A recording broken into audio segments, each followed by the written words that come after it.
अस्सलाम वालेकुम स्टूडेंट्स, कैसे हैं आप सब। अगर आपने अभी तक मेरे चैनल को सब्सक्राइब नहीं किया तो मेरे चैनल को सब्सक्राइब कर दें और बेल के नोटिफिकेशन को प्रेस कर दें ताकि जो मेरी आने वाली लेटेस्ट वीडियोस हैं वो आप तक पहुंच जाएं। तो जैसा कि मैंने अपनी प्रीवियस जो मेरे वीडियो थी उसमें मैंने एक्सरसाइज 4.1 को कंप्लीट कर दिया था, उसकी एक्सप्लेनेशन सब क्वेश्चंस की कर दी थी। होपफुली आपको उन वीडियोस से हेल्प मिली होगी और आपकी जो कॉन्सेप्ट्स हैं वो क्लियर हो गए होंगे। तो सबसे पहले अब जो हमारे पास एक्सरसाइज 4.2 हम स्टार्ट करेंगे, लेकिन उससे पहले कुछ ऐसे टॉपिक्स हैं जिसको डिस्कस करना है। मतलब यह है कि हम लोगों ने जो 4.2 एक्सरसाइज में पढ़ना है उससे पहले कुछ टॉपिक्स हैं और उससे पहले टॉपिक्स के साथ रिलेटेड एग्जांपल्स हैं और फिर हम क्या करेंगे, एक्सरसाइज 4.2 पे मूव करेंगे। ठीक है, तो जो चैप्टर नंबर हम लोगों ने स्टार्ट किया हुआ है 4 पे, जो चैप्टर का नेम है वो है जी कर्ल एंड डाइवर्जेंस। मैं दोबारा रिपीट इसलिए कर रही हूँ, कुछ स्टूडेंट्स मतलब प्रीवियस वीडियोस नहीं देखी होती, वो 4.2 से स्टार्ट करते हैं या ये वाली वीडियो देख रहे होते हैं, तो उनके लिए दोबारा से रिकॉल कर देती हूँ। तो जी सबसे पहले टॉपिक नंबर है जी हमारे पास 4.6।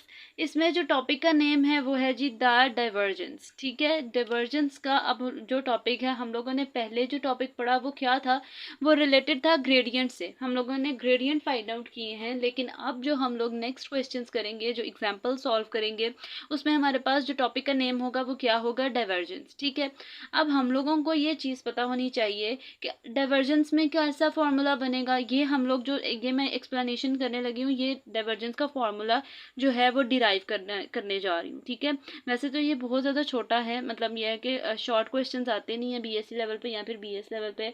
एमसीक्यू से रिलेटेड आ सकता है बीएस वाले स्टूडेंट्स को। तो जो बीएससी के स्टूडेंट्स हैं उनको ये लॉन्ग क्वेश्चंस ही आएंगे, किसी भी यूनिवर्सिटी से अगर वो कर रहे हैं। हो सकता है पैटर्न चेंज हो गया हो, लेकिन जो पैटर्न पहले हुआ करता था वो ये था कि लॉन्ग क्वेश्चंस ही आते थे। तो जी सबसे पहले लेट कर लेना है, हमारे पास फोर्स गिवन है। बस फोर्स जो है वो वेक्टर फॉर्म में है, जिसमें हमारे पास 3 टर्म्स हैं एक्स वाई जेड। ठीक है जी, और फिर हम लोगों ने इसको आई जे के की फॉर्म में लिखना है। क्यों? क्योंकि ये वेक्टर है। वेक्टर ऊपर जो एरो है वो वेक्टर को डिनोट करता है। ठीक है, अब जब ये वेक्टर है तो इसका मतलब F1 आई कैप प्लस F2 जे कैप प्लस F3 के कैप। अच्छा, आई कैप प्लस जे कैप प्लस के कैप का मतलब ये होता है कि जो हम क्वेश्चन सॉल्व करने लगे हैं वो 3 डायमेंशन में है। 3 डायमेंशन का मतलब है जिसका एक्स एक्सिस भी होगा, जिसका वाई एक्सिस भी होगा और जिसका जेड एक्सिस भी होगा। मतलब ये तीनों एक्सिस जिसमें आएंगे उसको क्या कहा जाता है, 3 डायमेंशंस। ठीक है, फिर हम लोग क्या नेक्स्ट लिखा हुआ है, वो ये लिखा हुआ है बी डिफाइंड एंड डिफरेंशिएबल। वो कह रहे हैं कि हम लोगों ने इसको डिफाइन किया है और ऐसा जो कि डिफरेंशिएट किया जा सके एट ईच पॉइंट। मतलब एक्स के रिस्पेक्ट से डिफरेंशिएट किया जाए तीनों पॉइंट्स पे। ईच पॉइंट का मतलब है ये जो तीनों पॉइंट्स गिवन है तीनों पे डिफरेंशिएबल, मतलब डिफरेंशिएट भी लिया जा सके in a certain region of space. मतलब किसी भी स्पेस के किसी भी हम लोग कोई स्पेस ले लें, उसका किसी भी जगह से कोई मतलब कोई पार्ट ले लें, हम लोग इसका जो डिफरेंशिएट करके जो हम लोग क्या करेंगे, एक्स के रिस्पेक्ट से डिफरेंशिएट करके उसका जो है फाइंड आउट कर लेंगे, वाई के रिस्पेक्ट से अलग से डिफरेंशिएट करेंगे। मतलब जो हम लोग डिफरेंशिएबल या फिर डिफरेंशिएट करने का मतलब है कि मेरे पास कोई बड़ी चीज़ थी, ठीक है, मैंने उसको क्लोज्ड फॉर्म में लेकर जाना है। मतलब मैंने उसकी जो हम लोगों को पैच है उसकी वैल्यू फाइंड आउट करनी है। थोड़ा छोटा सा कोई पैच है उसकी वैल्यू हम लोगों ने फाइंड आउट करनी है। किसी बड़ी चीज़ को छोटे में कन्वर्ट करना डिफरेंशिएबल होता है। सिमिलरली अगर किसी छोटी चीज़ को बड़ी चीज़ में कन्वर्ट करना है, उसको इंटीग्रेशन का वर्ड जो है वो कहा जाता है, उससे डिनोट किया जाता है। ठीक है, नेक्स्ट है जी then the divergence of F is defined by. अब हम लोगों को वो कह रहा है कि अगर हमारे पास ये फोर्स गिवन है तो फिर जो डाइवर्जेंस का फॉर्मूला होगा वो किस तरह से होगा, डेल डॉट एफ। मतलब जो ये एफ है इसके साथ अगर डेल का डॉट प्रोडक्ट ले लिया जाए तो फिर ऐसे जो हम लोगों को फॉर्मूला होगा इसको क्या कहा जाएगा, डाइवर्जेंस ऑफ एफ। ठीक है, नेक्स्ट इक्वालिटी के बाद उसने डाइवर्जेंस की वैल्यू रखी है partial over partial x i cap plus partial over partial y j cap plus partial over partial z k cap. मतलब ये कि मेरे पास ये तीनों वैल्यूज आई जे के की फॉर्म में डेल की वैल्यू लिख दी, डॉट एफ हमारे पास जो वैल्यू गिवन है एफ की वैल्यू लिख दी है। अगर आपको ये चीज़ पता नहीं चल रही तो मैं ये चीज़ एक्सप्लेन कर रही हूँ कि एफ की जगह उसकी वैल्यू F1 आई कैप प्लस F2 जे कैप प्लस F3 के कैप, ये तीनों वैल्यूज आ जाएंगी। फिर जब मैं डॉट प्रोडक्ट लूँगी तो आई डॉट आई भी 1 हो जाएगा, जे डॉट जे भी 1 हो जाएगा, के डॉट के भी 1 हो जाएगा। तो मेरे पास बचेगा क्या, partial F1 over partial X plus partial F2 over partial Y plus partial F3 divided by partial Z। ये देखें जी, जो मेरे पास फाइनल फार्मूला बनेगा डाइवर्जेंस ऑफ एफ का वो ये है। ठीक है जी, क्या फॉर्मूला है, अगर मैंने क्या करना है, डेल डॉट एफ, डाइवर्जेंस का फॉर्मूला क्या है, डेल डॉट एफ। एफ हमारे पास क्या है, कोई सा भी position vector which is equal to partial F1 divided by partial X plus partial F2 divided by partial Y plus partial F3 divided by partial Z। ठीक है, ये तो थी इसका फॉर्मूला, छोटा सा इसका वो डेरिवेशन थी। तो नेक्स्ट इसकी प्रॉपर्टीज आ गई। अच्छा जी, डाइवर्जेंस की नेक्स्ट जो हमारे पास इस बुक में है वो दो हमारे पास टाइप्स हैं। ठीक है, there are 2 types of divergence. ठीक है, 2 टाइप्स है हमारे पास। सबसे पहले प्रॉपर्टीज का मतलब है कि फर्दर उसको 2 हिस्सों में डिवाइड किया गया है। ठीक है, इफ ए एंड बी, हमारे पास ए भी कोई पोजीशन वेक्टर है और बी भी कोई पोजीशन वेक्टर है, are differentiable vector point functions. ठीक है, डिफरेंशिएबल वेक्टर पॉइंट फंक्शंस हैं। ठीक है, and phi is a scalar point function. Vector point function का मतलब है जो वेक्टर्स हैं। ठीक है, स्केलर पॉइंट फंक्शन का देख के पता चल रहा है, स्केलर का मतलब होता है विच हैज ओनली मैग्नीट्यूड, और वेक्टर का मतलब होता है कि which has magnitude and also direction. ठीक है, विच नेक्स्ट है जी, which is also differentiable. Then अब हम लोगों ने क्या करना है, जो इसकी फर्स्ट प्रॉपर्टी है उस पर मूव करने लगे हैं। तो फर्स्ट प्रॉपर्टी हमारे पास क्या है कि डेल का जब मैं डॉट प्रोडक्ट लूंगी, position vector A plus position vector, इसको आप कांस्टेंट वेक्टर का भी नाम दे सकते हैं। हम लोग क्या कह रहे हैं, डिफरेंशिएबल वेक्टर पॉइंट फंक्शंस है। ठीक है, पोजीशन वेक्टर उसको कहा जाता है जहाँ पे आर हो। ठीक है, यहाँ पे इसने इसको क्या नाम दे दिया, वेक्टर पॉइंट फंक्शंस है।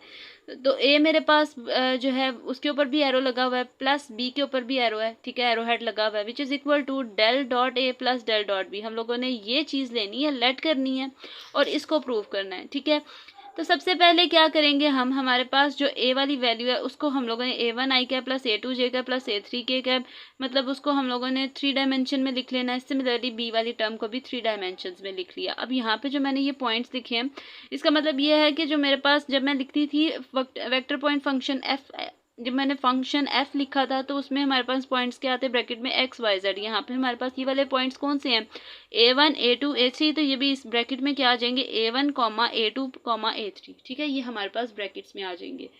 फिर यहाँ से देखिए, हमने ए में प्लस कर देने हैं बी वाली वैल्यू, तो ए प्लस बी करूँगी तो इनकी वैल्यूज़ भी आपस में क्या हो जाएंगी, प्लस हो जाएंगी। ठीक है, अब यहाँ पे देखें, ये मैंने वैल्यू लिखी है जब मैं A1 ब्रैकेट में लगा रही हूँ। ठीक है, जब मैं ब्रैकेट फॉर्म में अगर लिखूंगी तो A1 plus B1 A2 plus B2 A3 plus B3। ठीक है, इस तरह से हमारे पास ब्रैकेट में आ जाएगी वैल्यू।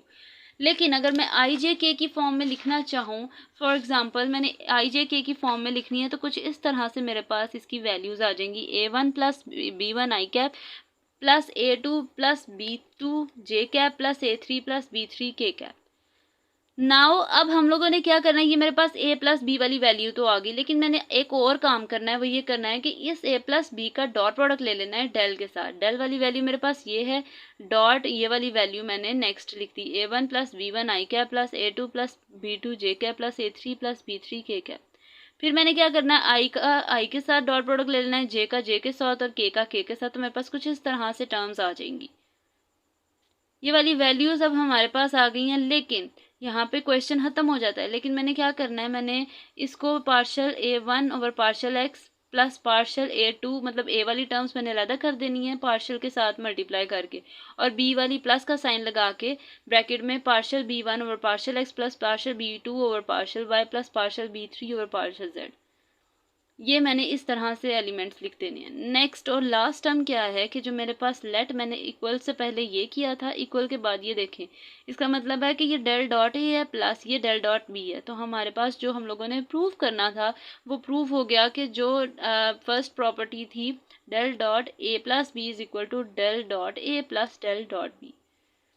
ठीक है जी, ये तो थी इसकी फर्स्ट प्रॉपर्टी। अब मैं मूव कर रही हूँ इसकी सेकंड प्रॉपर्टी पे। सेकंड प्रॉपर्टी भी इजी ही है, ज़्यादा मुश्किल नहीं है।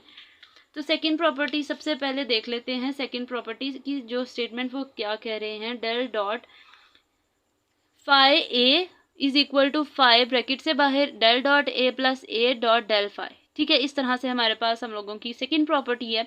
तो इसको भी प्रूव करने के लिए हमें क्या क्या चीज़ों का पता होना चाहिए। हमारे पास जो ए वाली वैल्यू है वो हम लोगों ने अपने से लेट कर ली आई जे के की फॉर्म में।